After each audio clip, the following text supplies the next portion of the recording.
Hi, everyone. This is an emergency podcast to comment on what's happening at the Centers for Disease Control and Prevention. This is also a message to all the bros, all you guys are 15, 16, 17, 18, 19, 20, all you guys. And I want to talk to you about how I really, truly believe if you're following MAHA, Kennedy, and Trump, I really want you to see places where they are harming you directly, where they're lying to you.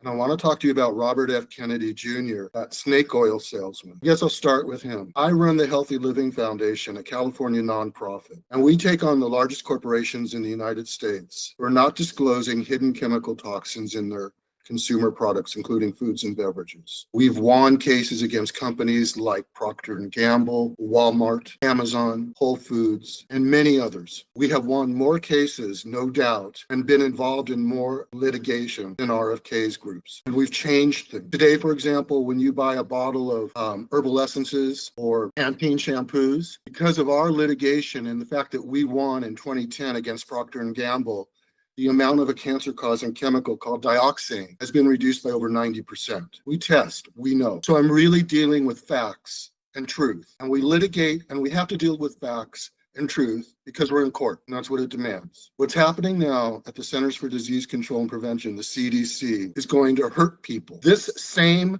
kind of mentality was going on when George Washington and his troops faced contagious diseases. He ordered everyone to get vaccinated. I don't know what your history is about, but according to my history, George Washington is a founding father and a great man and had a lot of wisdom. He retired after 2 terms, 8 years as president. And no matter what the orange blob says, you got to look to Washington for leadership in this, not the blob. And I'm talking to the bros now. Maybe you never had a civics class. Maybe you don't know what it's about to be an American and what it's all about to be a patriot. Doesn't mean you always get your way, but it means the nation goes on in the way that it should. So what's happening now at the CDC is Kennedy is trying to fire the director, and he's altering vaccination policy to such an extent that it's going to hurt people. Kennedy is chasing after the autism vaccination link that hasn't been proven in science at all. There are some provocative studies. We should continue to look at it, but we can't throw away the baby with the wash water because vaccinations, contrary to what he's lying about, are extremely safe and have a great benefit to society. You are lucky if you got the MMWR, the mumps, measles, whooping cough, rubella, the vaccine when you were a child. It saved you a lot of heartache and morbidity. Now, there are areas where RFK Jr. and MAHA are totally right. MAHA has the right intentions generally, but they're being co-opted by someone who is like a broken clock and right twice a day. That's RFK Jr. He's right on red dye number 3, okay? That's good. But these are not, these don't make up for where he's so wrong. Let me tell you about autism because we've studied it here at the HLF because of legal action. There is a greater risk for autism if you are living in an agricultural area where herbicides and pesticides are sprayed. The overlay maps show that in the counties and areas where the applications are highest, so are the autism rates. We had to know this for a case involving carbaryl and a corporation named California Olive Ranch, because that case was the first. We were the first, not Kennedy.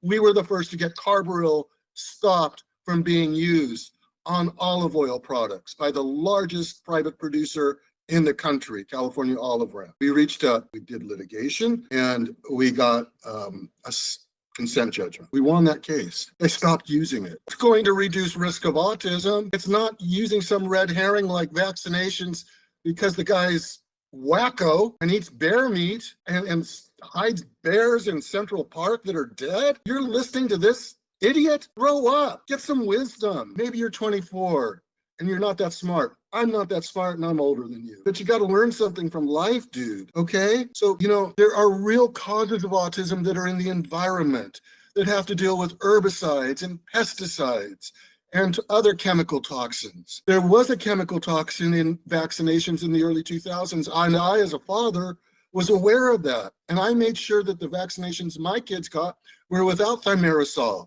a mercury-based preservative. But I'm not crazy either, okay? It's, as I said, you can look at this issue and re-examine it, but you can't conclude now that vaccinations are less valuable, so much so that you don't want people to be able to get them. A lot of lives were saved because of the COVID vaccination. They were so safe and came about as such a great testament to American technology used for good.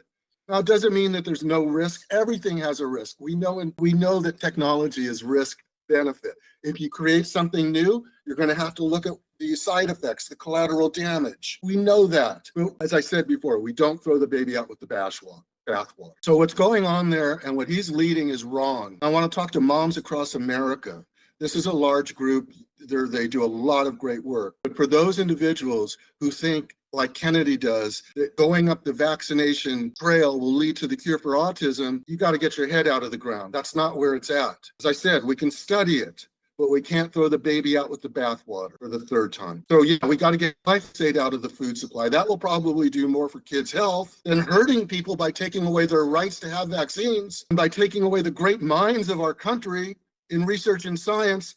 Because of the work we do, I talk to college deans in environmental sciences, health sciences, all of the time, the best experts in the world. We want these people to be funded. They are protecting your rights too. When we go to court, the work that we present has been funded oftentimes by the National Institutes of Health, the National Cancer Institute, and other federally funded agencies. And they have preserved your rights. That's why there's no more carbaryl in California olive branch. So you tell me what RFK has done for you lately, and I'll tell you what HLF has. And if you want to go down the road of a fool, go with RFK. If you want to go somewhere smart, and smarter than you were before, go with me. This is David Steinman signing out. I make a lot of this information available in my new book, Raising Healthy Kids, Protecting Your Children from Hidden Chemical Toxins, which is based on many of the cases that I've just told you about. So if you really want to protect your kids, if you want to protect yourself, if you want to be a patriot and activist, and protect people you might not even know because they live near some chemical plant and not take away their right to a vaccination, okay, I think the book is a good buy. You can get it at Amazon.com or by using the link in this book.